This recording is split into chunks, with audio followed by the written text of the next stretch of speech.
Chapter 4. Demon. Ephile's mornings were always early. I wasn't particularly bad with mornings myself, but she would always be gone from our bed by the time I woke up.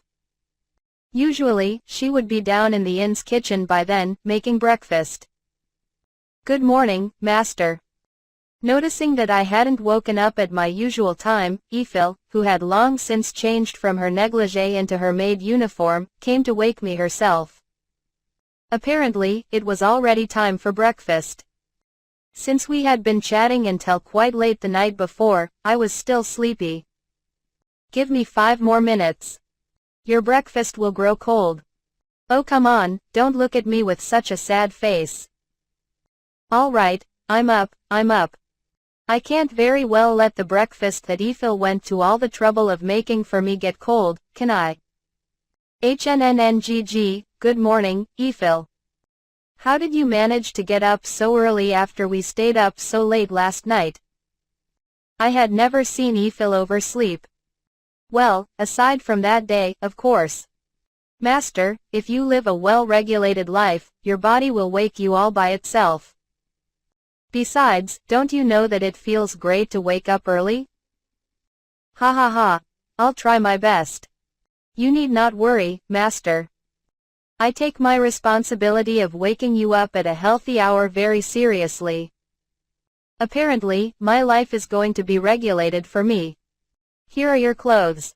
Not only did Ephile help me change, she also helped to do my hair. Just like every other morning, it was the full treatment. I don't think I'd be able to live without her at this point. Hollow diamond, hollow diamond, hollow diamond, hollow diamond, hollow diamond, hollow diamond, hollow diamond, hollow. After I finished getting ready, I headed down to the first floor with Ephile. The time was around 7 a.m., and there was a smattering of customers already eating breakfast. I'd always found the food at the Fairies Song exceptional, and clearly I wasn't alone in that opinion as the place was always packed during peak hours. "Good morning, Kel-chan. You're up early again today." As the person who managed this popular inn, Claire San's mornings were early too. She not only handled all administrative duties, but took care of the daily kitchen prep as well, working until late at night. Strangely enough, I had yet to see her husband. Thanks to Ephile, I am living a very healthy lifestyle. Remember to thank her, all right? Being woken up by such a cute girl each day is a privilege, so make sure you never forget that. I spend every day thanking her with every fiber of my being. "Oh, master, you sure know what to say." Once we had finished our usual greetings, I sat down to eat. Every day, at exactly the same time, Ephile would place the food that she had made right here. The table had essentially become our reserved seat for this time of day. Even if I didn't look the part, I was the top adventurer in all of Parth. You'd be hard-pressed to find someone with the guts to sit at a table where a meal had been left out just for me. Although doing this during lunchtime when the place was packed would be problematic, there were plenty of seats available at breakfast, so Claire San didn't mind it at all. "Well then, let's dig in. Eat slowly, all right?" In the seat across from me, Ephile also started on her breakfast.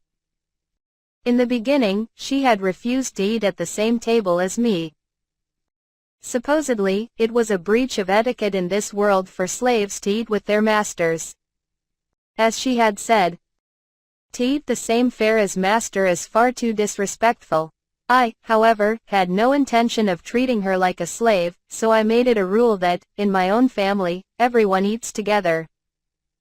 At this point, Ephile was used to sharing the table with me. "Master, what are your plans for today?" "Well, there haven't been any good quests lately. Aside from the special ones assigned to us by Rio, it was quite rare for a subjugation quest of rank B or higher to spring up around Parth. On the other hand, quests of a lower rank weren't very attractive to us. I think I'll be focusing on smithing today. I'm almost done with Gerard's gear. Then I shall pack you lunch." "Thanks, I'd love that. What about you, what are you going to do today?" I am thinking of helping Claire San here until lunchtime. On days like this, where we had no quests lined up, it was normal for us to do our own things. In my case, it was usually shopping or smithing, whereas Ifil often helped out at the inn while taking cooking lessons from Claire San. Oh, you'll help out again today, Ifil-chan? When you're here, we get a lot more customers, which is great for us. You've pretty much become our poster girl, actually. Guess I should raise your salary soon. True enough, the inn had grown noticeably busier after Ifil had started helping out, with the majority of the new customers being male adventurers that I had seen at around Parth before. Lately, Ifil was becoming a hot topic in the guild, only second to me in popularity. Although she was still technically rank C, no one doubted that she was the second strongest person in town. Add to that her beautiful looks and lovable personality, it would have been stranger for people not to be talking about her. A lot of these new customers were those hoping to catch a glimpse of her up close. There's no need for that. Claire San's always taking such good care of me and teaching me so much about cooking. Helping out is the least I can do, replied Ifil with a dazzling smile. What a good girl she is. Kel-chan, you'll probably never find another like her again, so whatever you do, make sure you never lose her. Lose her? That's hilarious. You know I'll absolutely crush anyone who tries to lay a hand on her, right? Just like that, Prince, the other day. Ha, go a little easier on the crushing. Oh, right. Rio left a message for you. He wants you to swing by sometime today. Could it be another special quest? No idea. You'll have to ask him yourself. I had planned on spending the day making Gerard's gear, but I guess I could stop by the guild first. All right, then I'll head over now. Want to come with me, Ifil? Of course, master. Hollow diamond, hollow diamond, hollow diamond, hollow diamond, hollow diamond, hollow diamond, hollow diamond, hollow diamond. Having finished breakfast, Ifil and I walked over to the guild together. Melfina and Gerard were just waking up, but Clotho had been awake even before me, and was already settled in its usual place on Ifil's shoulder. Ah, good morning. That was a pretty big yawn. Even goddesses can be bad with mornings? My king, will we be having breakfast soon? I ate already. I didn't. My followers had no need to consume actual food, since my magic provided them with sustenance. It was more of a personal preference. Since I had made the "everyone eats together" rule, I was planning to buy a house someday so that Gerard and Clotho could remain summoned and actually eat with us. When we get to the workshop, you can have a packed lunch made by Ifil. Sorry, Ifil, can you make another portion? Ifil's cooking. Now that's something to look forward to. Honey, why aren't you powerful enough to summon me yet? I spent the rest of the walk trying to placate Melfina, and we ended up at the guild before I knew it. Fingers crossed for a subjugation quest. Hollow diamond, hollow diamond, hollow diamond, hollow diamond, hollow diamond, hollow diamond, hollow diamond, hollow diamond, hollow. A demon, you say? Guildmaster Rio had just presented us with the reason for the summons. As I had hoped, it was indeed a special subjugation quest. That's right. Eyewitness accounts came from the Rank D dungeon, the Hidden Cavern of the Sage. A party of adventurers who were going through it happened upon a hidden room, inside of which there was, apparently, a demon. Demons, dragons, and angels ranked together in the top tier of all life forms in this world. According to Melfina, they could supposedly even rival the gods. The most powerful among them had, several times throughout history, managed to become demon lords. Their strength, and thus the danger they posed, was formidable. That said, as eyewitness accounts of them were few and far between, not much was known about their way of life. There were many diverse theories about them, with some believing demon lords to be heralds dispatched from a demon world, others claiming them to be a race from an undiscovered continent, and so on. Could this be the source of the rumors regarding a demon lord that I've been hearing around town? There are many different ways in which a demon lord can appear. Be it a monster who's gone berserk after its evolution, the fall of a king who's lost his mind, or a being summoned from another world, just to name a few. Regardless of the process, however, it is those that possess overwhelming strength and the intention to destroy the world who turn into demon lords. I see. I had imagined them as kings of a demon race, as they are so often depicted in RPGs, but guess it's different here. That's right. And that's why even I have no idea how or when the next demon lord will appear. But one thing is certain. Even after a demon lord is defeated, given enough time, another one will always appear. They come back? Is there no way to break the cycle? It's part of the natural order of things in this world, and therefore an unchangeable phenomenon. Natural order of things, huh? Is it just me, or does Melfina sound a bit evasive? No matter, let's leave it alone for now. So how did these adventurers manage to make it back alive? I asked Rio, continuing our conversation. They said that the creature was sealed inside the hidden room.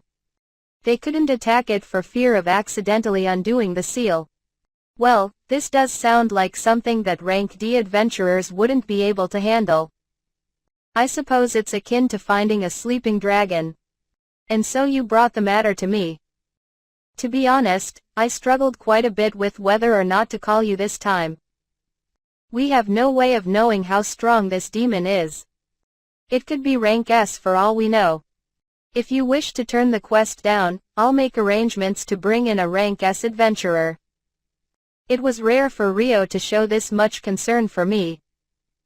When he assigned the Evil Sage Tree quest, he had done so with the utmost nonchalance. That says a lot about how dangerous this opponent might be. The strength of individual demons can lie anywhere on a very large spectrum. That said, their weakest members are still around rank B. Even their weakest ones are that strong? Should I accept or decline this quest?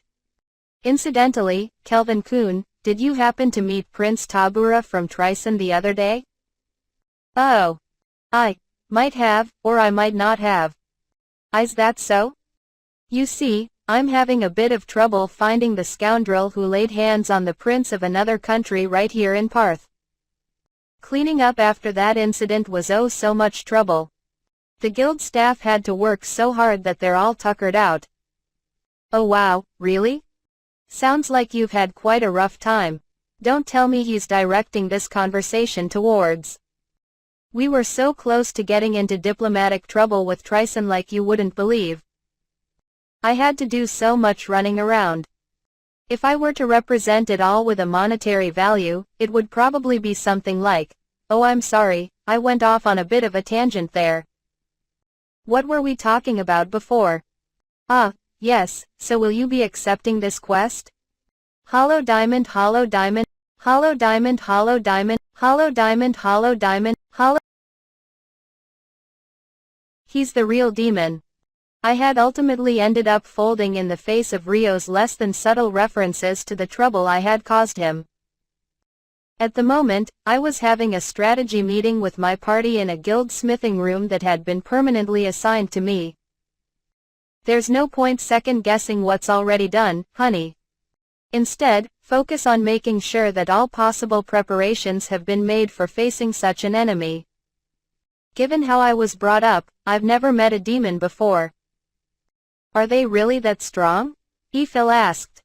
When I was still alive, I participated in the subjugation of a lesser demon that appeared in one of our territories. Although it was of the weakest rank, killing it still involved the gathering of an entire squad of our very finest. I can beat it myself now, with my current stats, but if it evolves? I can't even begin to fathom how strong it could become. Ephil gulped. See, can we really win against such an opponent? Guys, there's no need to get too anxious about it. Thankfully, the demon is currently sealed up. I'll check it out with Analyze Eye first, and if it's clear that we can't win, we can immediately turn back. Melfina, do you have any information on demons that you can share with us? I had never met a demon before either, of course. For situations like these, I'd learned it was best to ask Melfina first, in case she might have some useful intel. Their appearances vary from one to the next. There are those who take on the classic image of a demon, and those who look incredibly similar to humans. In general, it can be assumed that the more humanoid the form, the higher level they are.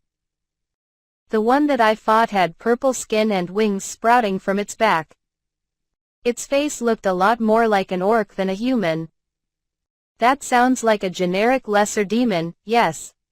And it isn't only their physical appearances but their abilities that can differ greatly.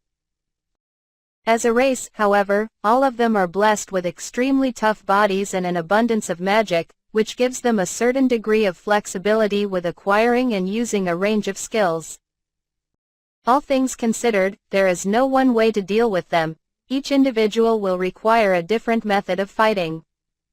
Which means we can't actually plan out a proper course of attack. What a troublesome creature. That's all the more reason to make every possible preparation beforehand. Let's start by reviewing our equipment. Gerard, your gear is ready. Oh, is that so? I've been waiting for ages. I drew a pitch-black shield from Clothos storage. The moment it came out in its entirety, it fell to the ground so heavily that it left a groove in the floor. It's absurdly heavy, as always. I can't hold it up with my own strength stat, but I'm sure you'll be able to make good use of it. The name of the shield was Dreadnought. After folding the metal in on itself again and again to increase its toughness, the end product had been a solid rank item. Incidentally, I hadn't chosen the name, my smithing skill had set the shield's name all by itself. Once again, I was not the one who chose the name. Color me impressed. It seems to fit my hand like a glove.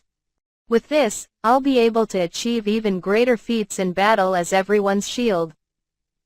Gerard's sword and armor were pretty much part of his body already, so there wasn't anything I could do for them with my smithing skill. That's why I'd decided to make a new shield for him instead. Gerard-san, I also have a present for you, chimed in Eiffel, passing him a bundle of blood-red fabric. This is a mantle. You made this for me, Eiffel? What incredible workmanship. Its name is Crimson Mantle. After all, Gerard-san is always up front protecting us. I made this hoping that it would be at least a little help to you. Oh wow, a mantle with elemental resistance.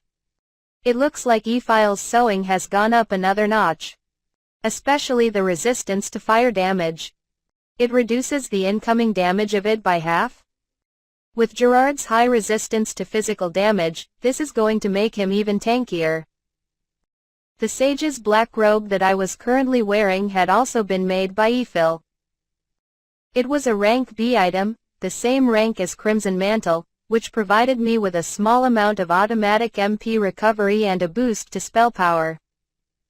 Although it's true that her sewing skill has grown a lot, she's also been working hard at practicing the craft. Even without the skill, her technical prowess has reached impressive heights.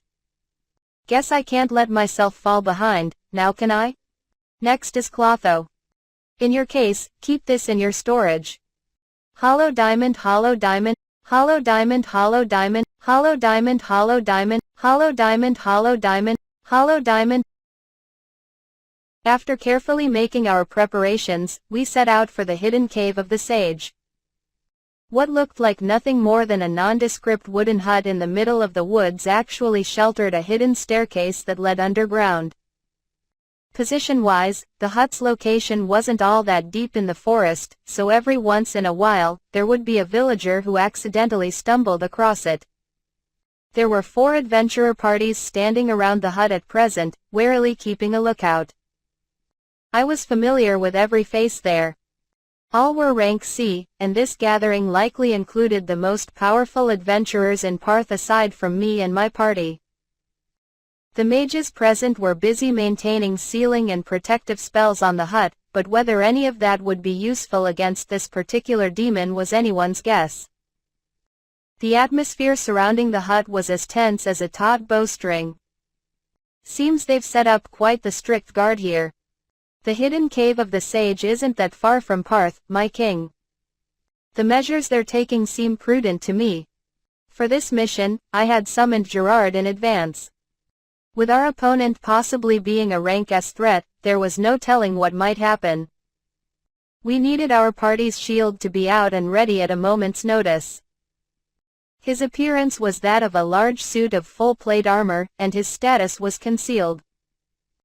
As long as he didn't do anything too crazy, his identity as a Black Spirit Knight would not be discovered. Although even if it were, I could gloss over it by claiming to be a tamer. Some of the adventurers are heading our way. I turned around at the sound of Ephial's voice and, sure enough, I could see one of the 4 parties approaching us. They were still too far away for me to make out their faces, but my presence sensing indicated that it was Old San, the adventurer who had served as the examiner for Ephial's rank C promotion. He himself was also rank C and, according to Ainge, a veteran in the field.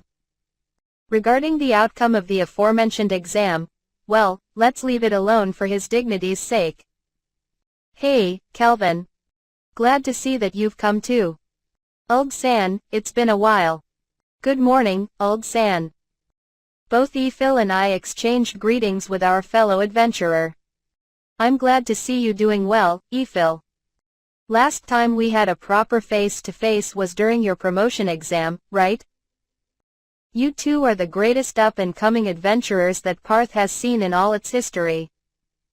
We couldn't have asked for better reinforcements. Rather than holding a grudge against us over his instant knockout, the outcome of Ephial's exam had apparently fueled his expectations of us. Old San's appearance was that of a bearded macho man with a scary face. He used a battle axe as his main weapon, but he actually had a very cheery and welcoming personality, which surprised me a bit.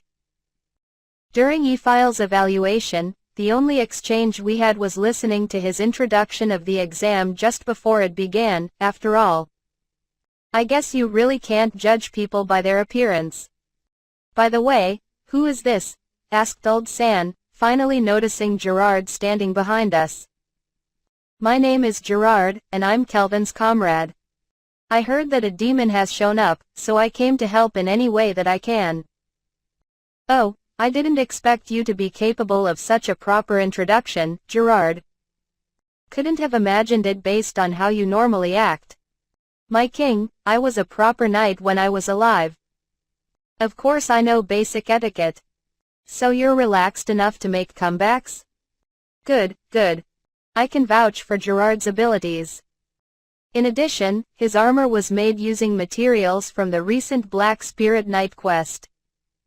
Don't worry, you can rely on him. I figured that if I claimed Gerard's armor was made of materials from the quest, no one would imagine him to actually be the monster in question. As the incident was still fresh in the minds of a number of those present, I thought it would be best to nip that in the bud. Is that so? If you're the one vouching for him, then we can all rest easy. So, what's the situation here? As you can see, we've cast a barrier around the hut and are standing guard. We have no idea how effective Cruxbind might be on a demon, but still. Cruxbind was a rank C white magic sealing spell that was exceptionally effective against undead monsters like ghosts and zombies. By the same logic, it should theoretically apply to demons too. With the opponent being rank B even in the best case scenario, however, it was important not to be overconfident. If the demon is stronger than rank B, Cruxbind is basically just a placebo. There are demons who can use white magic too. Ah, I'd thought as much. Did you see the demon for yourself, Old San? Nah, by the time I got here, the entrance was already sealed off. The guilds officially announced that they'll only allow rank B and up to enter the place. There's nothing us C rankers can do aside from standing guard outside. The members of Old Sands party were all around level 30 or so. Within rank C, they were considered the very best. However, the guild wasn't allowing even their group to go in. Rio is definitely the one behind these precautions. Otherwise, he wouldn't have passed this quest on to me. So does that mean Phil and I aren't allowed inside either? Asked Gerard. Old Sand glanced at him before turning back to me. You're a special case, Kelvin. You're here because you received a quest directly from the guildmaster. Therefore, all of your party members can accompany you. Isn't that a relief, Master? Of course Rio's arranged everything ahead of time. That raccoon dog, it's been his intention to rope me into this from the start. In that case, Old San, please continue to keep a lookout up here. We'll go in and check this demon out. We have almost no information about the creature. Don't let your guard down for a moment. After acknowledging Old San's advice with a nod, we headed towards the entrance to the hidden cavern of the sage. Standing in front of the hut was a woman in mage-like attire who looked as if she had been waiting for us. Kelvin-sama, yes? I received word from Guildmaster Rio. We'll create a small opening in the crux bind barrier for you, so please enter through there. Got it. We ducked through the small gap, with Gerard leading the way, followed by me, then Ephil. Once Ephil had made it through, the hole was immediately sealed behind us. When you return, simply call out to us, said the woman before moving a short distance away and sitting down in what appeared to be meditation. Well then, my king. Onwards? Let's. Both of you, stay sharp. Yes, master. Gerard placed a hand on the door of the hut, then carefully pushed it open. Together, we began our excursion into the hidden cavern of the sage.